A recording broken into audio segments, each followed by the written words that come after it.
Thank you so much for checking out this Coins Age Media podcast.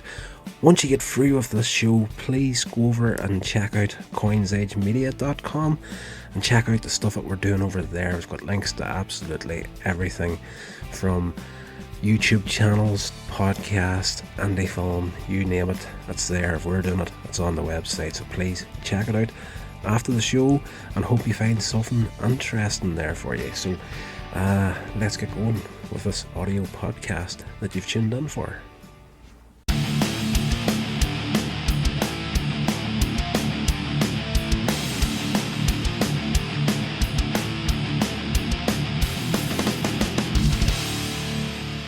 Alright legends, welcome along to the Hellmouth Hotline. I am your host, Rodney Stewart. We're going to get into the first episode of Season 2 of Buffy the Vampire Slayer. Now this podcast was originally conceived as a Buffy only podcast, but you know, the horror genre is flipping massive, so we're going to be skipping between Buffy the Vampire Slayer and the Hammer collection for a while. Plus we have access to that Shudder app as well, so we're going to get into a shitload of stuff. So we're trying to get back to daily uploads on this podcast. I have slipped up in a big bad way over the past month or so.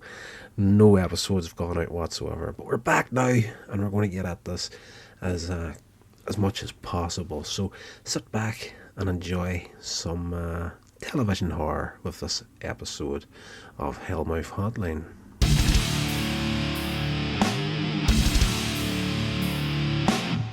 The episode is called When She Was Bad, and it was originally aired September 15th, 1997, and it takes place after the episodes or the seasons of Buffy the Vampire Slayer seem to run within the school year of the cast and this series, and this starts off directly after the summer holidays, pretty much after the confrontation with the Master at the end of season 1. So at the beginning of the series we've got Xander and Willow, and they're out kind of patrolling while Buffy is away. She's spending the summer with her father, and there's been very little vampire activity throughout the summer, but on this evening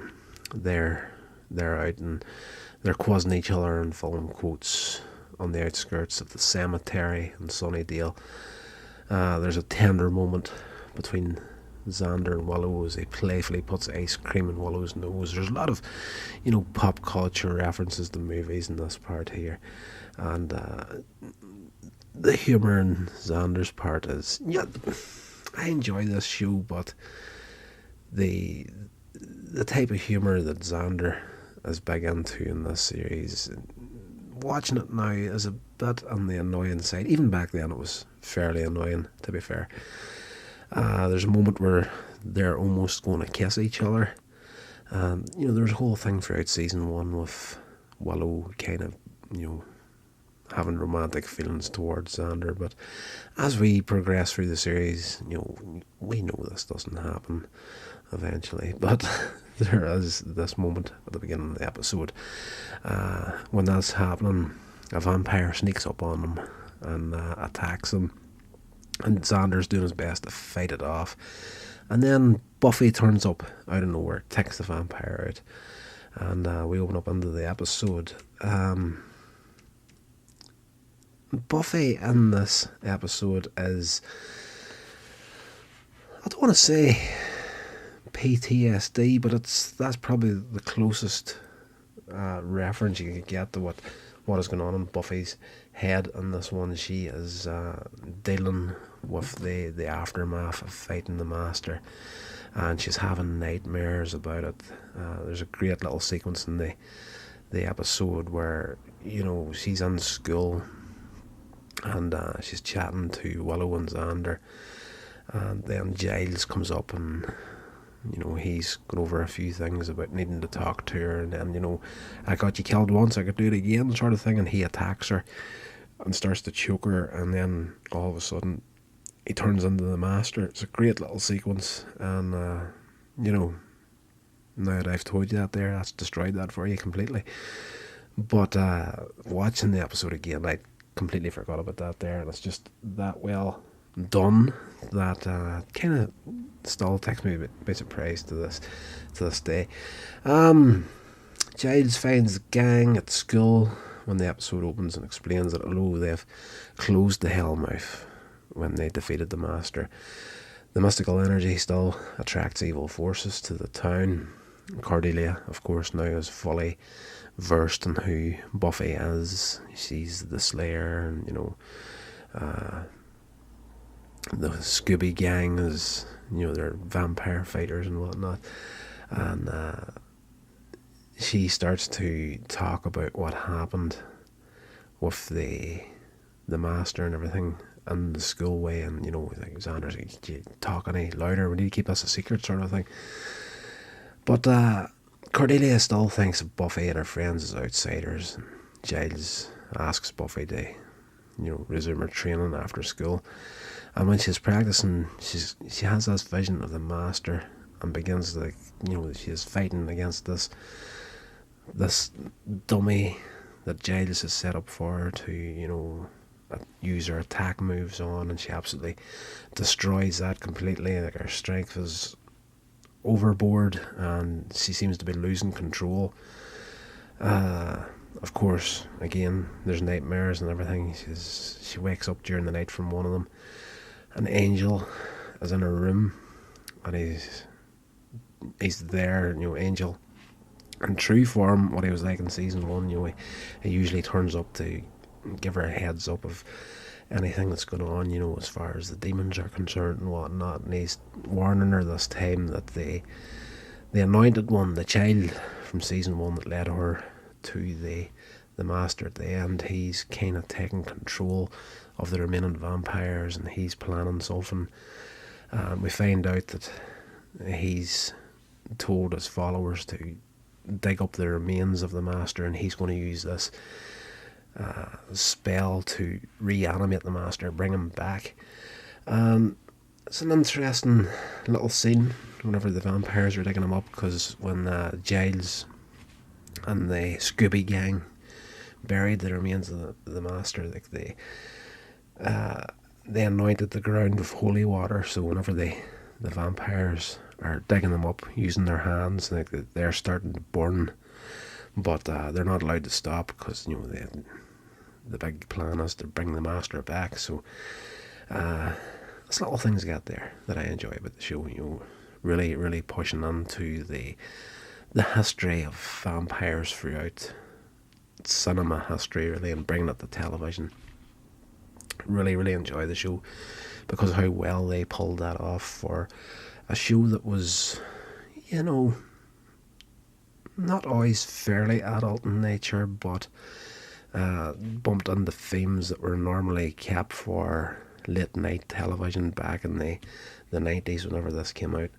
This was like a brand new thing. Like, most shows these days push the envelope as far as they can, but Buffy, when it came out, was definitely something that, me personally, where I grew up at, and the shows I watched at that stage, was stuff that we didn't necessarily see portrayed at the time of night that was put out. You're talking probably 6 p.m, 7 p.m. in the evening, but that was like 2 hours before the watershed in the 80s. Something like this here would be kept for like after 9:30 p.m. to 10 p.m. whenever all the kids were supposed to be in bed. There's a sequence in the Bronze where, I should say, this part where Angel is warning her about it. She was very cold towards him, brushes him off, and get out of my room sort of a thing. And she turns her back on him. She's in bed the whole time. He's sitting on the windowsill, and she pretty much tells him to go away. And she rolls over, turns her back on him, and Angel says that he misses her, or he missed her. And she goes to reply, I missed you too. But Angel, being Angel, does his disappearing act before she gets to say it. The following night at the Bronze, Buffy turns up and she's a complete bitch in this sequence, just to everybody that she knows, all her friends. Like, Willow gets a bit of a cold shoulder from her. She knows that Xander has the hots for her from season 1. There was the whole thing there. So she gets him onto the dance floor and she dances with him. She gets him all close and she's rubbing herself up and down him and making him feel really uncomfortable. And this whole time, Angel is in the crowd watching this happen, and that's all for his benefit, to make him jealous. And she kind of whispers into Xander's ear, you would like to have your way with me, sort of a thing. Don't you wish I would let you? And kind of brushes him off and leaves. Not so much in those words, but that's the kind of vibe she gives him. So she really pushes the bitch button right here. She's doing her best to turn everybody against her, sort of a thing, and we do discover later on in the episode it's because she is trying to push people away so that they don't get hurt on her behalf, sort of a thing. But the best part of this episode is Cordelia. We get to see a different side to her in this episode. After this sequence happens, I'm just checking the battery in my recorder because this thing's going to pass out at any moment. So if there's any sound difficulties happening in the background, if we're getting any buzz because we've got low on batteries, that tends to happen. So hopefully it's not happening. We get a good side of Cordelia for a change. She follows Buffy out of the Bronze into the alleyway behind it, and she's like, you're really pushing for bitch of the century, sort of a thing. It's a really grown up moment for Cordelia, and she's like, pretty much, pull your head out of your ass, sort of a thing. You're going to turn everybody that cares about you against you, sort of a thing. And I enjoyed seeing that in Cordelia in this episode. She tends to push the clueless thing, especially in season 1, like so far. And to see her being the voice of reason in this episode was a nice touch. And eventually when Angel gets a spin-off show, she gets taken across to the spin-over with him, or the spin-off with him, and she really starts to shine in that series. So the Anointed One, they've dug up the Master, and he sent the vampires to the whole thing is, for the spell to work, he needs people that were close to the Master. So when Cordelia is given, after Cordelia gives Buffy the what for being a bitch, and Buffy walks off, we see her getting dragged into the shadows by vampires, and we discover that Miss Calendar has been kidnapped as well. He's back the next day. Giles, Xander, Willow's concerns about Buffy. He speculates that she has a tough time handling her traumatic encounter with the Master. Buffy shows up to tell them about her discovery. She finds out what's happening with from Angel, of course, that the Anointed One of the vampires is at Sylvan. Giles remembers the existence of some revivication spells. He just seems to pull the plot of the story out of his arse every time something's happening. Oh, I know what's going on, sort of a deal. So that's a bit, of course, like he's the one that's there, the Watcher. He's supposed to know all this stuff, but the fact that he, like 9 times out of 10, he pulls out exactly what's happening. That night, they learn their revivication spell needs the blood of the closest person or persons to the deceased. Buffy thinks she's the target, as she and the Master were close. She thought, the the closeness is the fact that he was the master, she was the slayer, vampire slayer sort of a deal. A brick gets chucked through the window, and Cordelia's necklace is wrapped around it, and though Willow calls it an obvious trap, Buffy leaves, saying in frustration that she cannot look out for everyone while slaying, again trying to push everybody against him. Inside the basement, where she's been led, Buffy and Angel find one female vampire. Buffy realises the trap is not for her. At the same time, Giles realises that the Latin text and whatever book he found all the info on said that the ritual requires the blood of those physically nearest to the master when he died. In other words, if you remember the close of the episode, Buffy dropped the master through a big glass ceiling into the middle of the library, and Giles, Willow, Cordelia and Miss Calendar surrounded him as he disintegrated. So they're the ones that the vampire's after. Giles and Willow kidnapped by several vampires. Buffy returns to the library where she finds Xander, bloodied and knocked out, and he is not amused when Buffy's you okay sort of a thing. Xander just, as far as he's concerned, she abandoned her friends, and if anything happens to Willow, he will kill Buffy. So that's a nice change here. When Xander, who in season 1 was always lapdog to Buffy, turns around in the episode 1 is if something happens to her, I will kill you, sort of a deal. Buffy then goes after the vampires. She interrupts the ritual. She slays several of the vampires while Angel and Xander rescue the others.